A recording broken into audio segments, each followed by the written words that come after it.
그저 말도 안 되는 상상인 줄 알았습니다. 현실에서 일어날 리 없는 단순한 만화 속 설정인 줄 알았죠. 하지만 이상하게도 심슨 가족이 그렸던 장면들이 현실에서 놀랍도록 정확하게 재현되기 시작하면서 전 세계 수많은 사람들을 놀라게 했죠. 그래서 사람들은 이제 심슨 가족을 이렇게 부릅니다. 세계에서 가장 정확한 예언서라고. 과연 이 모든 게 전부 우연이었을까요? 오늘 영상에서는 심슨 가족이 그렸던 수많은 이야기들 중 곧 우리의 현실로 다가오고 있는 놀라운 예언들을 함께 살펴보겠습니다. 2016년에 방영된 심슨 에피소드. 리사는 우주기업이 추진하는 화성 이주 프로젝트에 지원합니다. 정부가 아닌 민간 기업이 인류의 새 거주지를 만든다는 설정이었죠. 그녀는 가족의 만류에도 불구하고 훈련에 참여합니다. 참가자들은 좁은 모듈 안에서 산소와 식량이 제한된 환경을 견디는 혹독한 훈련을 받습니다. 언제든 실패하면 죽을 수도 있는 조건. 그들은 실제처럼 화성 생존을 시뮬레이션합니다. 놀라운 건 이 장면이 지금의 현실과 닮아 있다는 점입니다. 일론 머스크의 스페이스X는 2030년대 초 화성 유인 탐사와 정착을 목표로 움직이고 있습니다.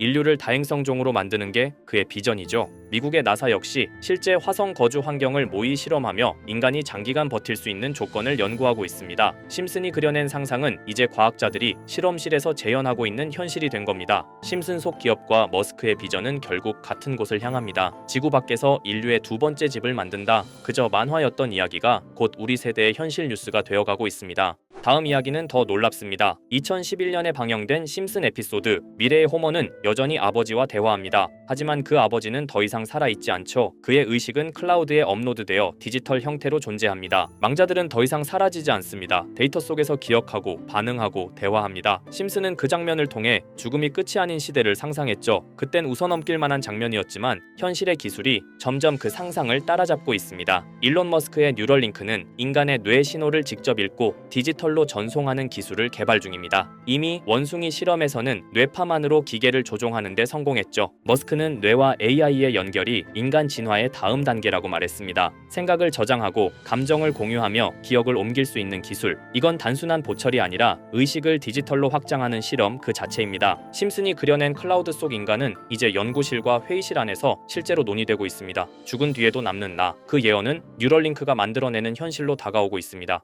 이렇듯 심슨 가족은 단순한 애니메이션이 아니라 마치 미래를 예언하는 듯한 놀라운 통찰력을 보여주며 수십 년간 이어져 왔습니다. 방금 이야기했던 사례 외에도 기술과 사회 변화까지도 미리 내다본 듯한 장면들이 계속 등장하는데요. 그중 하나가 바로 AI와 관련된 에피소드입니다. 시즌 16, 에피소드 15에서는 바트와 리사가 우연히 프랭크 박사의 연구실에 방문하게 되는데요. 프랭크 박사는 자신이 만든 미래를 볼 수 있는 슈퍼컴퓨터를 보여주며 8년 뒤의 미래를 보여줍니다. 이 미래에서는 우편을 실시간 동영상으로 확인하거나 로봇과 함께 춤을 추고 공중주행 자동차가 바위를 뚫고 지나가는 등 과학기술과 AI 기술이 극단적으로 발전한 세상이 펼쳐지죠. 그리고 이 기술들은 단순한 편의성에 그치지 않습니다. AI가 사람들을 학습시키고 학생들의 진로와 성적을 시스템이 자동으로 판별합니다. 리사는 그 평가 결과 덕분에 대학 장학금을 받게 되죠. 바로 AI를 통해 직접적인 이득을 얻는 모습입니다. 이 에피소드는 단순히 기술이 발달할 것이다라는 수준을 넘어서 AI가 인간의 삶을 구체적으로 설계하고 때로는 경제적 보상까지 이끌어내는 사회를 그려냅니다. 이 에피소드의 반영일은 2005년 4월, 무려 20년 전에 그려낸 상상이 지금 우리가 살아가는 현실과 점점 닮아가고 있습니다. AI에게 질문하고 배우고 전략을 짜고 나아가 현실적인 이득을 추구하는 시대, 그 시작점에 이미 와 있는 거죠. 그렇다면 이런 생각도 해볼 수 있습니다. 지금까지 심슨의 예언이 그렇게나 많이 현실이 됐다면 이번에도 혹시 AI에게 코인의 미래를 물어본다면 우리도 이득을 얻을 수 있지 않을까요? 현재 모든 지식이 담겨있는 챗GPT는 뭔가 알고 있지 않을까 궁금했고요. 그래서 곧바로 AI에게 비트코인 세력들이나 혹은 비트코인에 관한 흥미로운 사이트가 있을까 하고 물어보았는데 역시나 여러가지 사이트를 알려줍니다. 알려준 사이트로 들어갔지만 그중 몇몇 개는 없는 사이트라고 나오는데요. AI는 실제 검색되거나 모아진 정보를 토대로 답변을 해줄 텐데 없는 사이트가 나오는 게 이상하죠. 그래서 제 나름대로 머리를 써봤는데요. 이건 아카이브라는 지워진 사이트나 웹페이지를 검색할 수 있는 검색 플랫폼이고요. 여기에서 지금은 한국에서 없어진 다들 야후 아시죠? 야후 포털 사이트를 들어가 볼게요. 그리고 여기가 신기한 게 과거 사이트가 만들어진 시점 시점부터 어떠한 날짜로도 돌아갈 수 있고요. 저는 2002년으로 한번 가보겠습니다. 그러면 여기 이렇게 야후 코리아라고 뜨고 그때 당시 지금은 없어진 기사나 정보들을 볼 수가 있죠. 2002년은 한일 월드컵이 열린 해고, 자 이렇게 당시의 기사를 확인해 볼 수 있습니다. 네이버도 한번 확인해 볼까요? 2012년도로 와봤고요. 지금은 없어진 실시간 검색어도 확인할 수 있고 이때 당시의 뉴스도 볼 수 있죠. 자 이렇게 여기 아카이브 플랫폼에서 아까는 없는 사이트라고 나온 주소를 입력하고 들어가 봤습니다. 모든 사이트를 들어가 봤는데 그중 가장 특이한 게 있는 사이트를 여러분들께 보여드리려고 합니다. 이건 아카이브 플랫폼에서 보여지는 사이트고요. 구글에 지금 이 사이트를 검색해서 들어가 보면 이렇게 사이트에 연결할 수 없다며 웹페이지가 나오지 않게 됩니다. 다시 돌아가서 같이 보실게요. 여기에 비트코인 2009라고 써있고 밑에는 일루미나티 그림이 있죠. 이 위에 메뉴에 들어가 보면 코인 그림이 나오고 클릭했더니 별다를 건 없어 보입니다. 다른 메뉴에도 비트코인에 대한 역사 같은 게 쓰여 있고 이 일루미나티 사진 외에는 별다를 게 없어 보이는 그런 웹페이지인데요. 뭐 더 없어 보여서 다른 사이트를 찾아보려고 나가려던 찰나 여기 밑에 이걸 누를 수 있게 돼 있더라고요. 그래서 이걸 눌러보니 이런 게 나옵니다.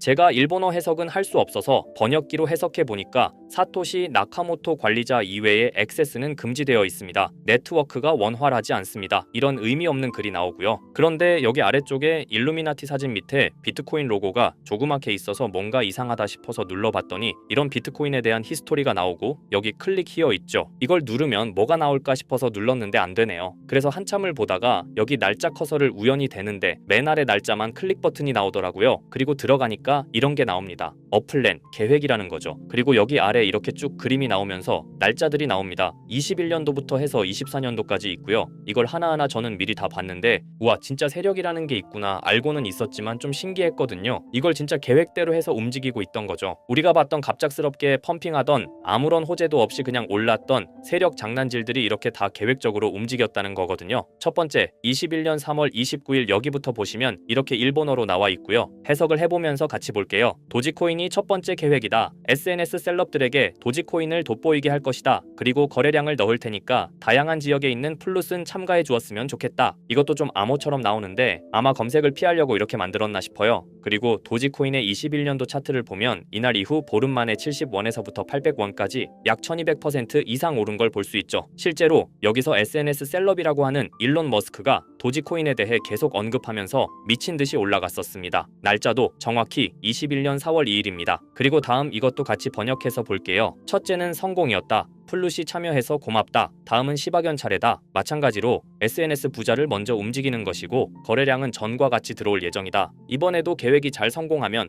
다음 계획도 수시로 진행. 이게 플룻이라는 게 아마도 세력들, 돈 많은 고래들 이런 걸 지칭하는 것 같아요. 시바이누도 21년 10월 차트를 보면 0.008원부터 해서 1000%가 넘게 오른 걸 볼 수 있습니다. 여기까지만 보면 이런 생각이 들죠. 와 진짜 세력들은 계획대로 자기들 마음대로 담합해서 가격을 올리는구나. 다음 것도 같이 보실게요. 이번에는 다른 곳과도 얘기가 됐다. 봉크코인을 나눠주고 이 에어드롭이 투자자들에게 큰 폭탄을 일으킬 거야. 플룻도 함께 참가하는 것을 추천하며 이번 수익은 5000%가 넘을 것이다. 이제까지 1000%씩 수익 보던 세력들이 점점 대담해지며 수익률을 키워가고 있죠. 그만큼 자본금이 늘어나서 움직일 수 있는 물량수도 늘어났기 때문에 가능했던 걸로 보여지고요. 실제로 봉크코인은 23년도 약 8000%에 가까운 수익률을 보여주었습니다. 더 많은 것들이 계획에 있었지만 이미 지나간 내용들이라 지금은 의미가 없어서 생략하고요. 최근 가장 마지막 계획 글을 보겠습니다. 이번 코인 시장에서는 생각보다 거래량이 적었기 때문에 거래소에서도 문제가 많아 계획대로 되지 않고 있고 일단 AI 코인 재단과 얘기를 했기 때문에 이쪽으로 진행하려고 하고 이 땡땡 코인으로 4000%의 이익을 달성할 것이니 다들 잘 따라주길 바란다. 이게 2025년 6월 12일로 계획된 글입니다. 지금까지의 흐름으로 보아 이런 계획은 실제로 실행됐고 한 달 내에 우상향하는 경향을 보여왔습니다. 그래서 저도 이 코인에 대해 직접 찾아봤는데요. 현재 가격은 약 77원 수준으로 이미 저점 대비 50% 이상 오르면서 관심을 끌고 있는 상태였습니다. 그 전까지만 해도 거래량이 거의 없던 종목이었는데 최근 들어 갑자기 움직임이 생기기 시작한 거죠. 특별한 호재 뉴스가 없었다는 점이 더 흥미롭습니다. 게다가 이 종목은 업비트와 빗썸에도 등록돼 있어서 굳이 해외 거래소를 사용하지 않더라도 국내에서 누구나 쉽게 접근할 수 있다는 장점이 있습니다. 만약 사이트에서 말한 4000% 상승이 현실이 된다면 단돈 10만 원만 넣어도 400만 원, 100만 원 투자 시 4천만 원까지 기대할 수 있는 계산이 나옵니다. 제가 늘 말씀드리지만 지금 같은 시장 상황에서는 무리하게 큰 돈을 투자하기보다는 소액으로 큰 가능성을 노리는 전략이 훨씬 더 효율적입니다. 그래서 저도 이 종목을 보면서 딱 10만 원만 담아두자는 생각을 했고요. 이 정보를 공유드리는 이유는 저 혼자만 수익을 내는 것보다 제 채널을 구독해주시는 여러분들과 같이 기회를 나누고 싶어서입니다. 실제로 이 종목이 기대처럼 크게 오르게 되면 정보를 받아보신 분들은 계속해서 채널을 찾아주시게 될 테고 그 결과 제 채널도 자연스럽게 성장할 수 있겠죠. 저도 그 부분을 솔직히 말씀드리는 겁니다. 그럼 제가 직접 확인한 이 종목 정보를 어떻게 받아보실 수 있는지 알려드릴게요. 먼저 영상 좋아요와 구독 버튼 한 번씩 눌러주시고요. 댓글에 구독이라고 남겨주세요.